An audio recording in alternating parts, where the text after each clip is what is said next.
Hello. When it comes to my personal approach for 21st century leadership, I would say there is no one fit all theory.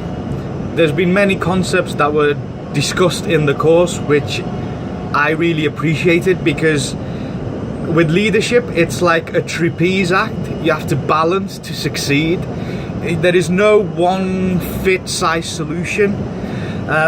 With my personal approach, I always went for what are the characteristics and the types of leader who leads successfully that I would like to be led. And those are the ones that have guided me to become the type of leader that I am with my current organization, Bright Marketing Ideas Group.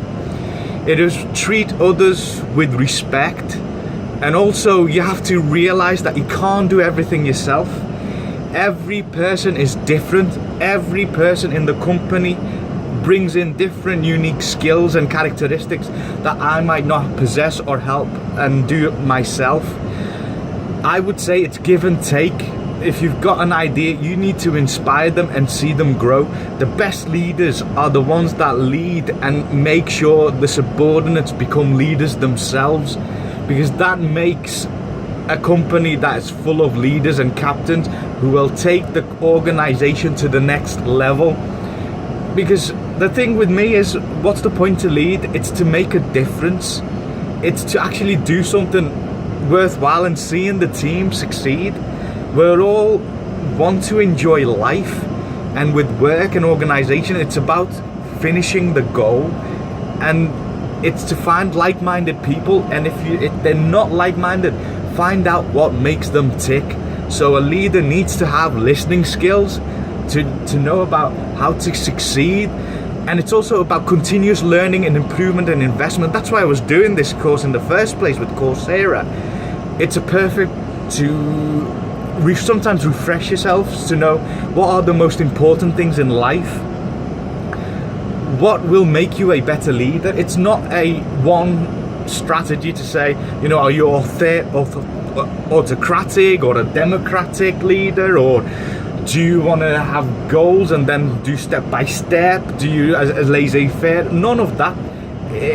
Especially with technology and the new generation of people that are coming in, the youngsters, they're all thinking very individualistically.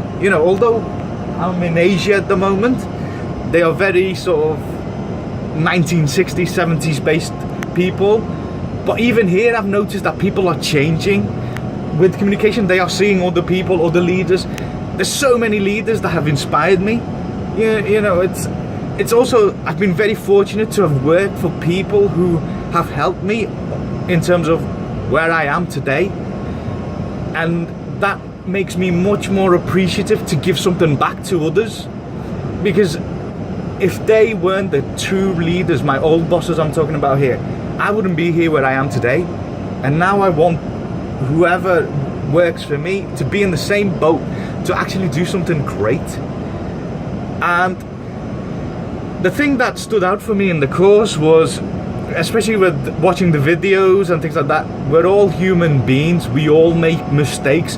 The best way to become a leader is to go on the journey of being a leader and make mistakes, and you learn from the mistakes. And once you learn, the good leaders know, let's not make that mistake again. We go on to bigger and better things, and that's what we need to do. We need to grow first internally. Once you've reached that self-actualization and you're confident in your own skin, that's when you can grow other people. So I would say, first and foremost, invest time and effort in yourself and find out what makes you tick, what makes you better, and then use those techniques that made you better and implant them to your workplace. And believe you me, they will follow, they will grow. And it's all about listening, give and take. Find out your awareness, research, market, who's your competitors and everything. And also find out, when you're looking at competitors, who are the leaders in those competitive fields, because you need to stand out from the crowd. Especially with the modern day, if you can't inspire them, they're not going to follow. If you scare them, they're just going to leave.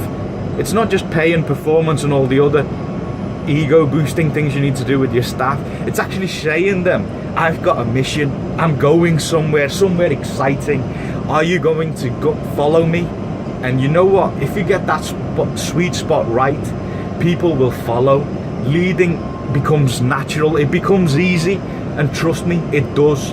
And I would like to say thank you to the course. Some of the stuff, sometimes it's great to have a chance to listen to other peers and leaders who are doing this course with you, because sometimes you think, yeah, I'm on the right track, but then you see something make a mistake and you go, you know what, it's a different perspective. Sometimes when you look at one mirror, you see one reflection. Once you've got other mirrors from different directions, you get a different perspective. So always make sure you've got that in mind, that there is more to do. You can never reach the cream to the crop, because once you've reached that horizon, there's another horizon, and it's an infinity. So you need to learn all the time. Peace.